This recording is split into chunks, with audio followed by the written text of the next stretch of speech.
అబూజ్మడ్ మరోసారి ఎరుపెక్కింది. కానీ ఈసారి మావోయిస్టులకు కోల్పోయింది కేవలం సభ్యులనే కాదు, ఏకంగా సుప్రీం కమాండర్నే.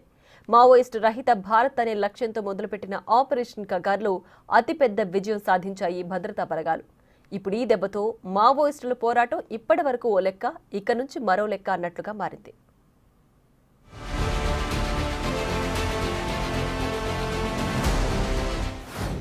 మావోయిస్టులకు కోలుకోలేని దెబ్బ. మావోయిస్టు సుప్రీం కమాండర్ కేశవరావు మృతి. ఎన్కౌంటర్లో మట్టుబెట్టిన భద్రతా బలగాలు. 1985లో మొదలై 2025లో ముగిసిన ప్రస్థానం.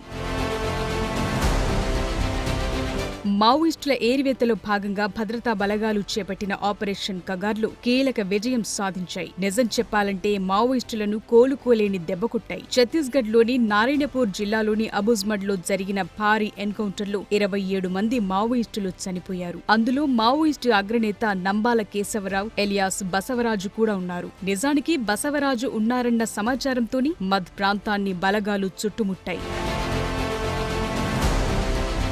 గణపతి తరువాత మావోయిస్టు పార్టీలో అత్యంత కీలక నేతగా ఉన్నారు నంబాల.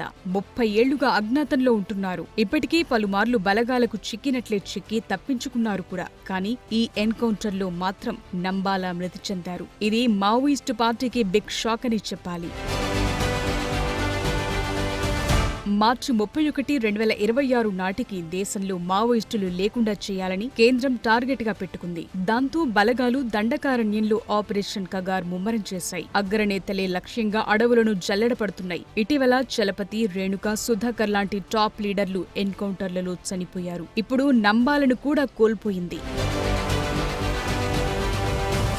బసవరాజు స్వగ్రామం శ్రీకాకుళం జిల్లాలోని జియ్యన్నపేట. తూర్పుగోదావరి, విశాఖలు మావోయిస్టు పార్టీలో పనిచేశారు. పీపుల్స్ వార్ వ్యవస్థాపకుల్లో నంబాల కేశవరావు ఒకరు. మావోయిస్టు సెంట్రల్ మిలిటరీ కమిషన్ అధిపతిగా కేశవరావు పనిచేశారు. వరంగల్ ఆర్ఈసీలో నంబాల ఇంజనీరింగ్ చదివాడు. 1984లో ఎంటెక్ చదువుతూ పీపుల్స్ వార్ సిద్ధాంతాల పట్ల కేశవరావు ఆకర్షితులయ్యారు. గెరిల్లా యుద్ధం, ఐఈడీ పేలుడు పదార్థాల వినియోగంలో మావోయిస్టు పార్టీకి కేశవరావు కీలకంగా ఉన్నాడు.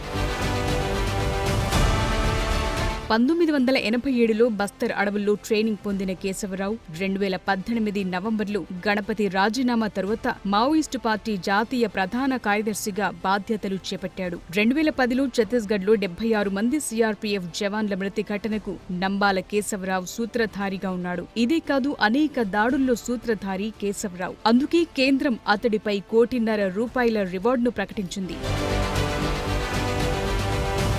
కేశవరావు మృతిని కేంద్రం గొప్ప విజయంగా భావిస్తోంది. ప్రధానమంత్రి నరేంద్ర మోదీ, హోంమంత్రి అమిత్ షా కూడా ఈ ఎన్కౌంటర్పై స్పందించారు. మావోయిస్టులను నిర్మూలించే పోరాటంలో గొప్ప విజయం సాధించామన్నారు కేంద్ర హోంమంత్రి అమిత్ షా. ప్రధాన కార్యదర్శి హోదా ఉన్న మావోయిస్టు నేతను మట్టుబెట్టడం 30 ఏళ్లలో ఇదే తొలిసారిని అన్నారు అమిత్ షా.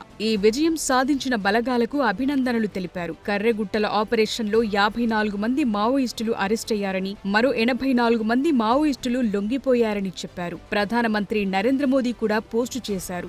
మన దళాలు అద్భుతమైన విజయం సాధించాయని, అందుకు గర్వంగా ఉందని అన్నారు. మావోయిజం ముప్పును తొలగించి ప్రజలకు శాంతియుత జీవితాన్ని అందించటమే తమ ప్రభుత్వ లక్ష్యమన్నారు ప్రధాని మోదీ.